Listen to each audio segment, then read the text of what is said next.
This is the Tang dynasty, one of the greatest Chinese dynasties, which was put into place after another dynasty called the Sui dynasty fell after about 30 years of existence. Even though the Sui dynasty was immediately overthrown, they still made a really good government that let the Tang dynasty develop their art and culture peacefully for like 300 years.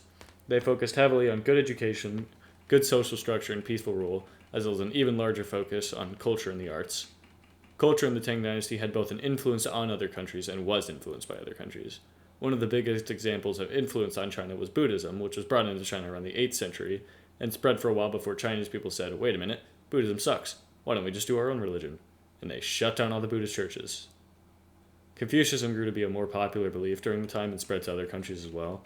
It stayed as China's primary belief for a long time after the ban, even though they let people do what they wanted again after 4 years. Back to the topic of art, paintings in China at the time were very distinct, with a specific shading commonly used on faces, and often depicting large figures with very linearly shaped robes.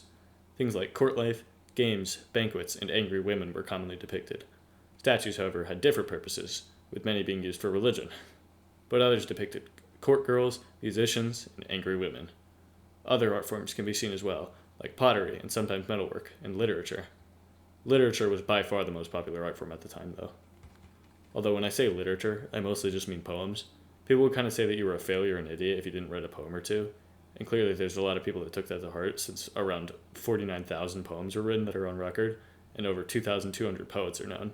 Some of the more well-known poets include Li Bai, Du Fu, Du Mu, Meng Haoran, Wang Wei, Bai Zhuyi, Li Shangyin, Yuan Zhen, and more. Poets usually used a style of poetry called Lu Shi, which basically just means regular style, and this style of poetry had about 5 to 7 syllables per verse. Everyone was writing poems like these: emperors, monks, peasants, scholars, prostitutes. There was some other fun literature things that were made in many different forms, like an encyclopedia for astronomy, or this other encyclopedia called Yiwen Leiju, which basically just covered everything ever. Geographers also were making shockingly accurate maps of territory that was not a part of the Tang dynasty, such as this one guy who, from 785 to 805, described a route that went into the Persian Gulf, which is in between Iran and the Arabian Peninsula, and then historians were writing books on the previous dynasties. Another book that was written was called, oh my god, how do I even read this? Miscellaneous Morsels from Yoyang, which is a lengthy recollection of legends and spooky stories, among other tales. All of this happened over the course of around 300 years because in the late 9th century, people started getting mad and trying to overthrow the government because of like social unrest and stuff.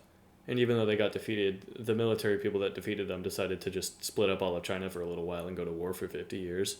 And that was a period called 5 Dynasties and 10 States. Thank you. Bye.